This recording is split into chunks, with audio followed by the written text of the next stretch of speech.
రక్షాబంధన్ రోజు తన సోదరుడి చేతికి రక్షా సూత్రం కట్టడమే కాదు, వారి జీవితం బాగుండాలని కోరుకుంటూ కొన్ని పరిహారాలు పాటించాలి.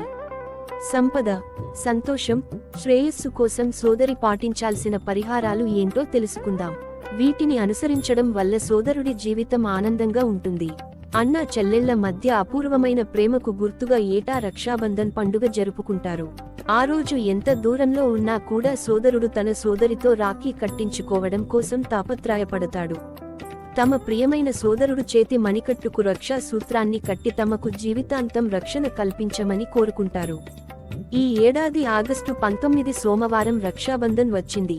ఈ సంవత్సరం రక్షాబంధన్ రోజున భద్రనీడ కూడా ఉంది. ఉదయం 5:53 గంటలకు ప్రారంభమై మధ్యాహ్నం 1:11.32 వరకు కొనసాగుతోంది.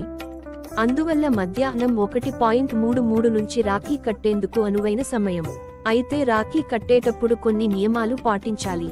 సోదరుడి క్షేమం కోరుతూ సోదరి కొన్ని పరిహారాలు పాటించడం చాలా మంచిది. ఇలా చేస్తే సోదరుడి జీవితం సుఖ సంతోషాలతో ఉంటుంది. ఈ పనులు చేయడం వల్ల సోదరుడికి విశేషమైన ప్రయోజనాలు కలుగుతాయి. వినాయకుడికి రాఖీ.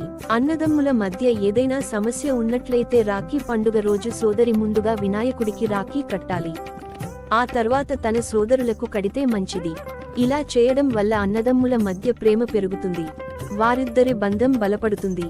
జీవితంలో ఆనందం, శ్రేయస్సు వెల్లివిరుస్తాయి. అలాగే వినాయకుడిని పూజించాలి. అన్నా చెల్లెలు ఇద్దరూ కలిసి వినాయకుడిని పూజించడం వల్ల తమ వృత్తిలో ఎదుర్కొనే ఆటంకాలను అధిగమించగలుగుతారు. సంపద కోసం, ఆర్థిక ప్రయోజనాలు పొందేందుకు తన అన్న, తమ్ముడికి అక్షింతలు, తమలపాకులు, వెండి నాణెం, గులాబీ రంగు వస్త్రంలో కట్టి ఇవ్వాలి. వీటిని సోదరుడు భద్రంగా చూసుకోవాలి.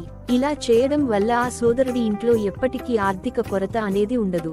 సంపద కోసం, ఆర్థిక ప్రయోజనాలు పొందేందుకు తన అన్న, తమ్ముడికి అక్షింతలు, తమలపాకులు, వెండి నాణెం, గులాబీ రంగు వస్త్రంలో కట్టి ఇవ్వాలి.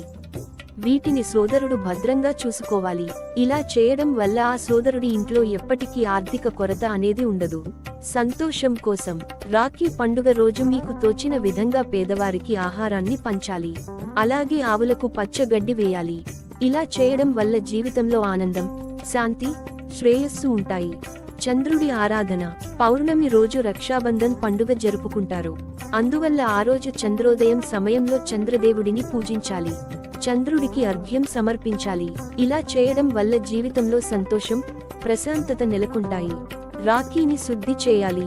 మీరు మీ సోదరుడికి రాఖీ కట్టడానికి ముందుగానే రాఖీని గంగాజలంతో శుద్ధి చేయాలి.